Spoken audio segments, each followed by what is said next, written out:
देश में बेरोजगारी को लेकर युवाओं ने मुहिम छेड़ रखी है। 2 दिनों से सोशल मीडिया पर मोदी जी रोजगार दो ट्रेंड कराया जा रहा है। 50 लाख से ज्यादा ट्वीट रोजगार के मुद्दे पर देश के अलग अलग राज्यों के नौजवान कर चुके हैं। उत्तर प्रदेश में अखिलेश सरकार के बाद बीजेपी सरकार के आए हुए 4 साल होने जा रहे हैं, लेकिन अखिलेश राज में निकली उत्तर प्रदेश अधीनस्थ चयन सेवा पर भी अभी तक नियुक्ति नहीं हो पाई है। यही हाल गुजरात और राजस्थान जैसे राज्यों का भी है, जहां पर नौकरियां निकालने के कई साल बाद भी नियुक्तियां उलझी हुई है। एसएससी का ये हाल है कि वो एक परीक्षा 3 दिन में कराती है, लेकिन एसएससी के एक्सपर्ट्स तीनों पेपर्स का स्टैंडर्ड एक जैसा नहीं रख पाती और फिर एसएससी को भी कबूलना पड़ता है कि एक पेपर जरूरत से ज्यादा आसान हो गया था।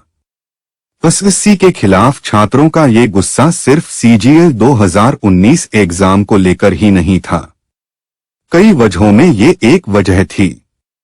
इसके अलावा छात्रों की डिमांड लिस्ट में सीटें बढ़ाने, फाइन एंड फेयर एग्जाम और वेटिंग लिस्ट जैसे मुद्दे भी शामिल है। 19 फरवरी को एसएससी ने रिजल्ट जारी किया। 3 दिन बीत चुके हैं। तब से अब तक छात्रों के इतने बड़े कैंपेन के बावजूद एसएससी की ओर से कोई प्रतिक्रिया नहीं आई है।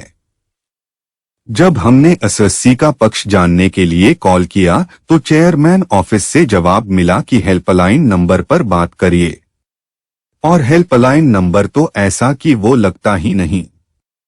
ये तो बात हो गई सीजीएल की। एसएससी ने 2018 में एक भर्ती निकाली थी, कांस्टेबल जनरल ड्यूटी की बोलचाल की भाषा में इसे एसएससी जीडी 2018 कहा गया।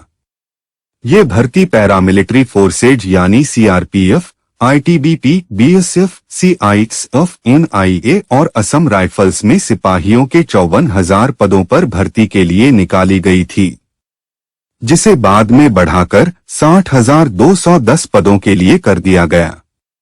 भर्ती के 3 चरण होते हैं: रिटन एग्जाम, फिजिकल टेस्ट और medical test. Application process start हुआ था जुलाई 2018 में। तीनों टेस्ट पूरा होते होते आ गया जनवरी 2021।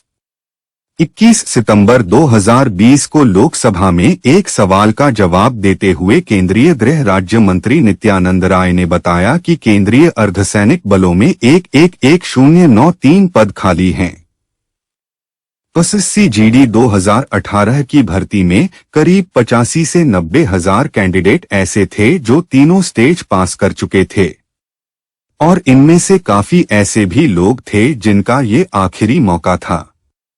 यानी कि भर्ती प्रक्रिया पूरी होने में लेटलतीफी के चलते ये ओवरेज हो गए थे और अगली भर्ती में इन्हें जगह न मिल पाती। ऐसे में एसएससी जीडी 2018 के अभ्यर्थियों ने मांग की कि जब आपके पास तीनों परीक्षा पास करके 85 से 90 हजार कैंडिडेट पड़े हुए हैं और सीटें भी खाली ही हैं, तो फिर सबको नियुक्ति क्यों नहीं दी जा सकती। लेकिन एसएससी ने अभ्यर्थियों की मांग को अनसुना कर दिया और करीब 54,000 सीटों पर फाइनल मेरिट लिस्ट जारी की। इसके अलावा दिल्ली पुलिस भर्ती और एसएससी सीजीएल 2020 का फॉर्म भरने में हुई दिक्कतों की वजह से भी छात्रों ने एसएससी को निशाने पर लिया। अब रेलवे की तरफ चलते हैं। रेलवे ने फरवरी 2019 में विज्ञापन निकाला, नौकरियां ही नौकरियां।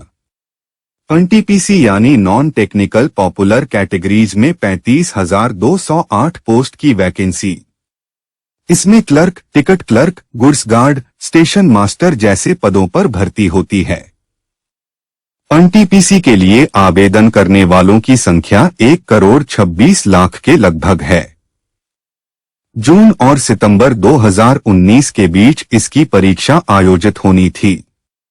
फिलहाल 2021 का फरवरी भी लगभग जाने ही वाला है और एनटीपीसी के पहले स्टेज का एग्जाम अब तक पूरा नहीं हो सका है।